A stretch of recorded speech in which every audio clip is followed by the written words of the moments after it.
Hello， 家人們又翻到嚟啦！嗱，我 Cargo 咧介紹咗日本嘅民宿嘅回報率點樣計啦，亦都講咗好多坑啦、隱形陷阱啦，咁多咁確實、咁真實嘅數據擺喺我哋面前。嗱，作為一個精明嘅消費者、一個投資者啦，究竟點樣做先至可以喺日本嘅民宿市場分到一杯羹呢？今日同大家講下，有個非常重要嘅大前提，一定要事先同大家講嘅，就係唔好諗住自己一手一腳去搞民宿，因為有好多坑啊嘛，有好多隱形陷阱啊嘛，又稅務又維修又超支又裝修，好多問題。如果你買笪地翻嚟，再自己起樓，再搞裝修，又申請牌照，搞好多嘢，是但一個環節出咗事啊，你都輸好多時間同埋金錢嘅成本。所以作為一個精明嘅消費者咧，應該揾一啲已經現成營運緊啦，已經跑通咗啦，有確實嘅營運模式同埋客戶，有真實嘅現金流嘅項目去投。咁呢個就係最精明嘅抉擇啦。因為大家一定要記住，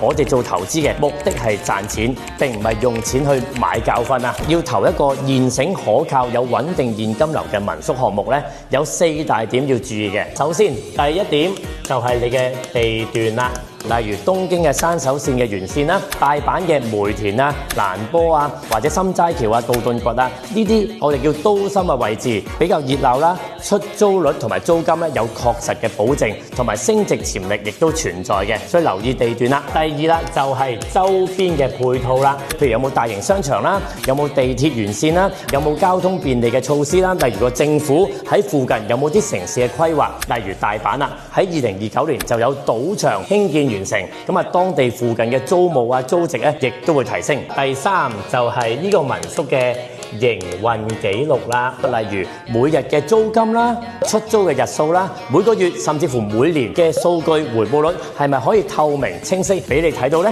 呢個非常關鍵喎。第四，亦都係最重要一點，就係合約啦。當你投資一個現成嘅民宿項目呢，留意佢嘅合約條款包啲乜嘢咯。例如啊，你想投資，你想收回報，當然你唔想煩當中嘅管理同埋營運啊嘛，所以留意下合約係咪清晰寫明已經幫你營運，全年係唔使再煩到你嘅，你就可以安穩地收取一個合理嘅回報啦。好啦，咁多位聽咗我講咁多關於日本民宿嘅資訊啦，係咪好想喺日本揾到個筍盤，可以好安穩咁樣收租呢？咁但係投資係一門有技巧、高深嘅學問嚟嘅喎。過去個幾月呢，我收到海量嘅私信，問我點樣投資日本嘅民宿。嗱，嚟緊俾個非常好嘅好消息大家，我會搞一個線下嘅分享會，一個沙龍，我會親身同大家分享下過去我點樣真實喺日本搞民宿